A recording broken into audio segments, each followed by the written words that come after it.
In the spring of 2008, I was experiencing pain behind the knee. I was a college athlete bound for Westchester University to play soccer, and I knew that something was a little bit off. So I went to a surgeon who said that it was just a recurring injury. A few years later, the pain really wasn't getting any better. I decided that it was time to revisit my surgeon and see if there were progressive treatments or options that I had.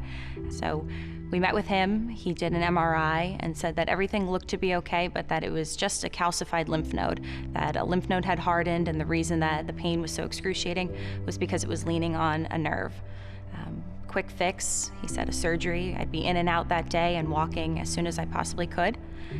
This was great news to us. We finally had figured out what was wrong, and I was able to move on with my life.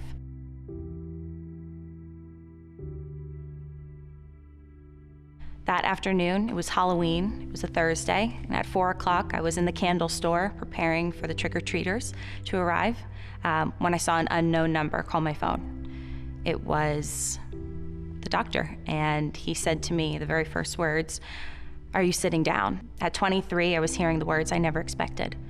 "You have cancer." Where do you go from that? How do you pick the pieces back up from your life and move on? I was pretty scared, to say the least.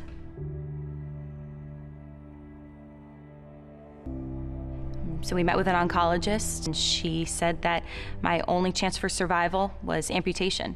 I knew that there had to be another option for me. I knew that there was something else out there. I was always an athlete. I was not going to lose my leg to this, and I was not going to lose my life to this. And that's when I found Penn, when I needed it most. When I needed hope and when I needed help, the Abramson Cancer Center was there.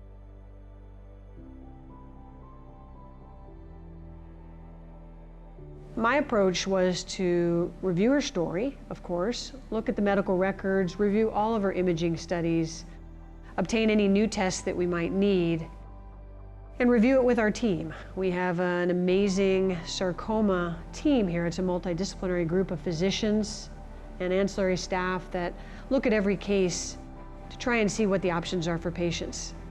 And it's always a discussion with the patient.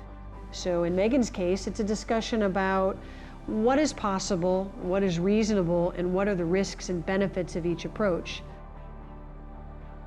When I walked in, and I can't say without a smile on my face because Dr. Weber really is one of the most important people in my life. She came right over to me when I met her in the doctor's office. She put her hand on my knee and she said, "I'm sorry you're going through this, but we're going to do this together." And I knew I was in the right place. I knew that I had people around me who were going to support me, who were going to laugh with me and cry with me, and that they were on this journey with me. And she spoke about her dream team.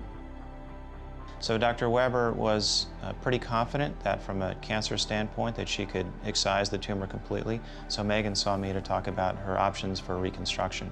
When a reconstructive surgeon and a microsurgeon looks at a patient, we see a lot of potential complex problems, and it's our job to think through it in a linear fashion and decide how can we best reconstruct the patient and really return them to normal or as near normal as we can. Just meeting with them, I knew right away that they had my best interest in heart, that they knew that I was an athlete. They knew that I wanted to get back to a life of quality. I didn't just want to save my leg and save my life. I wanted to be able to use it. I wanted to walk down the aisle on my own 2 feet. I wanted to carry my children and raise a family and get back to running and the sports that I loved and that I grew up doing.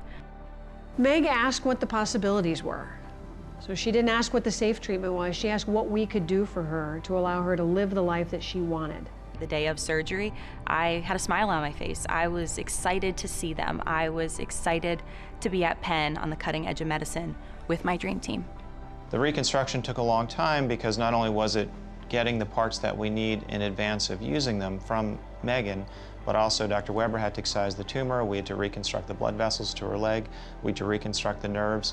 And then because of the need for excision of the soft tissue with the tumor in the back of Megan's knee, we also had to replace the soft tissue.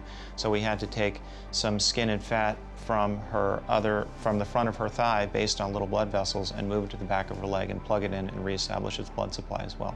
Today, Megan is walking, running, and I think she's doing all the things that she wants to do as a healthy, athletic 25-year-old woman.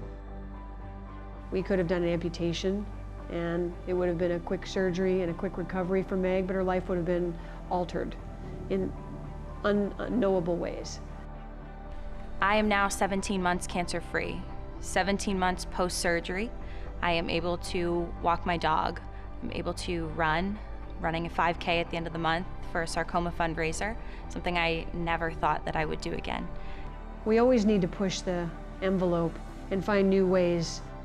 Ideally, the best way we can push the envelope is to find cancer cures through our scientific efforts here at Penn, and that will allow me to be out of business.